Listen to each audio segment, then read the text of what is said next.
Guys ഇന്നലത്തെ മഴയ്ക്ക് ഞങ്ങളുടെ ഓമ അങ്ങ് ഒടിഞ്ഞു പോയി. അതിൻ്റെ തണ്ടിൻ്റെ വലിപ്പം കണ്ടോ? എന്നിട്ട് അതിന് കിട്ടിയ ഫലം കാണണോ? ഒരു കൊട്ട നിറയെ. ഇതെന്ത് ചെയ്യണമെന്ന് വിചാരിച്ചിരുന്നപ്പോൾ അമ്മ പറഞ്ഞു, എന്നാൽ പിന്നെ ഇത് വെച്ചാകട്ടെ ഇന്നത്തെ വിഭവങ്ങൾ.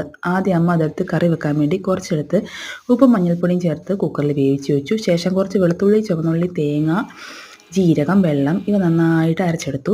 അത് ഈ കറിയിലേക്ക് ചേർത്ത് ഉടച്ച് ഈ കറിയിലേക്ക് ചേർത്ത് പുളിവെള്ളം ഒഴിച്ച് കടുകും താളിച്ചെടുത്തപ്പം ഓമയ്ക്ക ഉടച്ചിട്ട് റെഡിയായി. ഇത് മാത്രം പോരാ, കുറച്ച് തോരൻ വെക്കാൻ ഓർത്തു.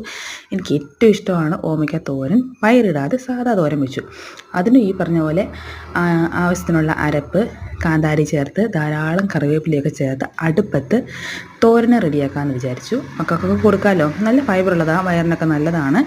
മാത്രമല്ല നമ്മൾ നാടൻ ഭക്ഷണങ്ങളല്ലേ. ഓക്കെ, ഇത് മാത്രം പോരാ, എന്നാൽ പിന്നെ കുറച്ച് പയറുമെഴുകൂട്ടിയും വെക്കാൻ ഓർത്തു. പയറ് മെഴുക്കുവരട്ടിക്ക് കുറച്ച് ചുമന്നുള്ളിയും പച്ചമുളകൊക്കെ കീറിയിട്ട് അതും റെഡിയായി. അപ്പോൾ ഇന്നത്തെ ഉച്ചക്കത്തെ ലഞ്ച് ഇതാണ്. കുറച്ച് മത്തിക്കറി ഉണ്ടായിരുന്നു, കൂട്ടത്തിൽ ഈ കറികളെല്ലാം. അപ്പോൾ ടാറ്റ ബൈ.